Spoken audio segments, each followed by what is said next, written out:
HBN news కి స్వాగతం. ములుగు జిల్లా ఘనంగా గణతంత్ర దినోత్సవ వేడుకలు. ములుగు జిల్లా కేంద్రంలోని జాతీయ పతాకాన్ని ఆవిష్కరించిన జిల్లా కలెక్టర్ దివాకర్ టిఎస్ భారత గణతంత్ర దినోత్సవాన్ని పురస్కరించుకొని ములుగు జిల్లా కేంద్రంలోని తంగేడు మైదానంలో గణతంత్ర దినోత్సవ వేడుకలను ఘనంగా నిర్వహించారు. జిల్లా కలెక్టర్ దివాకర్ టిఎస్ ముఖ్య అతిథిగా విచ్చేసిన త్రివర్ణ పతాకాన్ని ఆవిష్కరించారు. అనంతరం పోలీసుల నుండి గౌరవ వందనం స్వీకరించారు. వివిధ శాఖల ద్వారా జిల్లాలో అమలవుతున్న సంక్షేమ అభివృద్ధి కార్యక్రమాలు సాధించిన ప్రగతి గురించి తన ప్రసంగం ద్వారా తెలియజేశారు. రిపబ్లిక్ డే వేడుక సందర్భంగా చిన్నారుల సాంస్కృతిక ప్రదర్శనలు ఆహుతులను అలరింపచేశాయి. ఏదనిండా దేశభక్తి భావాన్ని నింపుకొని తమ ప్రదర్శనలతో గణతంత్ర దినోత్సవ వేడుకలకు బాలబాలికలు ఏకరూప దుస్తులు ధరించి తమ అభినయంతో ప్రదర్శన చేశారు. గుండె నిండా దేశభక్తిని నింపుకొని జాతీయ సమైక్యతా భావంతో పెంపొందించేలా దేశభక్తి గేయాలు ఆలపిస్తూ నృత్య ప్రదర్శనలతో అందరినీ దృష్టిని ఆకర్షించారు. ఉత్తమ సేవలు అందించిన ఉద్యోగులకు శిశు సంక్షేమ పంచాయతీరాజ్ మంచినీటి సరఫరా శాఖ మంత్రి సీతక్క కలెక్టర్ కలిసి ప్రశంసా పత్రాలను బహుకరించారు. ఈ కార్యక్రమంలో వ్యవసాయ ఉద్యానవన జిల్లా గ్రామీణ అభివృద్ధి సంస్థ, అటవీ శాఖ, పశు వైద్య, మహిళా శిశు సంక్షేమ, సివిల్ సప్లై, విద్య, విద్యుత్, ఆర్టీసీ, హౌసింగ్ శాఖల వారు పలు స్టాళ్లను ఏర్పాటు చేశారు.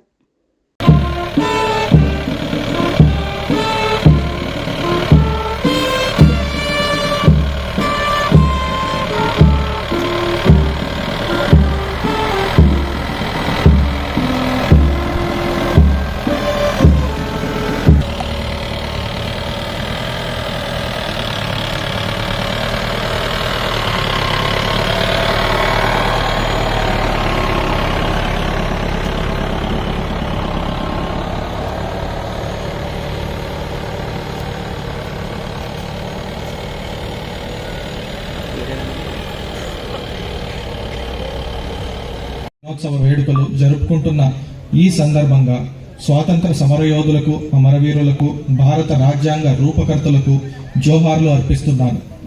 దాదాపు 200 సంవత్సరాల బ్రిటిష్ పాలన అనంతరం 1950లో భారతకు సంపూర్ణ స్వరాజ్య సిద్ధించి భారతదేశం సర్వసత్తక సామ్యవాద లౌకిక ప్రజాస్వామ్య గణతంత్ర రాజ్యాంగంగా అవతరించింది.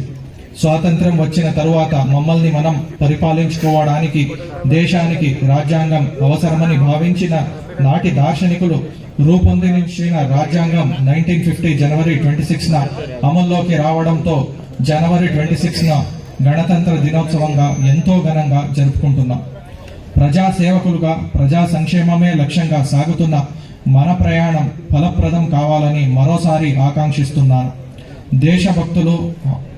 దేశభక్తుల ఆశయాలు, త్యాగాల స్ఫూర్తితో మన సంస్కృతి, సాంప్రదాయాలు ప్రపంచ దేశాలకు ఆదర్శంగా నిలుస్తున్న ఈ శుభతరుణంలో జిల్లాలో చేపట్టిన అభివృద్ధి సంక్షేమ కార్యక్రమాల ప్రగతి తెలియజేస్తున్నందుకు ఎంతో సంతోషిస్తున్నాను.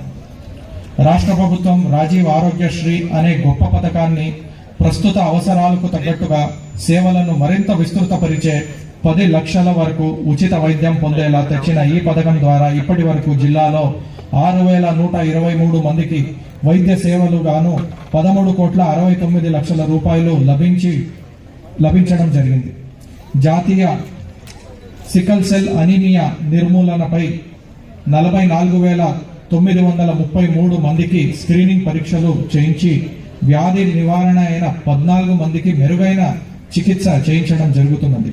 ఈ సంవత్సరం 3,947 మంది గర్భిణీ స్త్రీలు నమోదు కాగా అందులో 3,013 మందికి ప్రభుత్వ ఆసుపత్రిలో ప్రసవాలు చేసి రాష్ట్రంలో ప్రథమ స్థానంలో నిలిపిన వైద్య సిబ్బందిని ఈ సందర్భంగా అభినందిస్తున్నారు.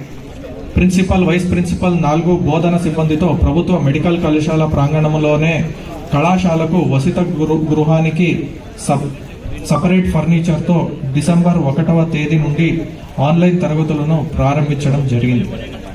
రాష్ట్ర నలుమూలలకు ఎక్కడి నుంచి ఎక్కడికైనా అనా పైసా ఖర్చు లేకుండా ఆర్టీసీ బస్సుల్లో ప్రయాణించడానికి జిల్లాలో ఇప్పటి వరకు 80,57,000 మంది మహిళలు ఉచితంగా ప్రయాణించగా 36,48,54,000 పైగా రూపాయలు మహిళలకు ఆదా చేయడం జరిగింది. 22 సిలిండర్లను డెలివరీ చేసి 3,55,00,000 పైగా సబ్సిడీ లబ్ధిదారుల ఖాతాలో జమ చేయడం జరిగింది. గృహజ్యోతి పథకం ద్వారా జిల్లాలో 39,711 విద్యుత్ వినియోగదారులకి 200 యూనిట్ల వరకు ఉచితంగా జీరో బిల్లులు అందించడం జరిగింది. 26,230 వ్యవసాయ బావులకు 21,49,00,000 వ్యయంతో 24 గంటల ఉచిత విద్యుత్, 250 యూనిట్ల లోపు విద్యుత్ వినియోగిస్తున్న 142 సలూన్లు, 649 దోబిఘాట్లకు ఉచిత విద్యుత్ సరఫరా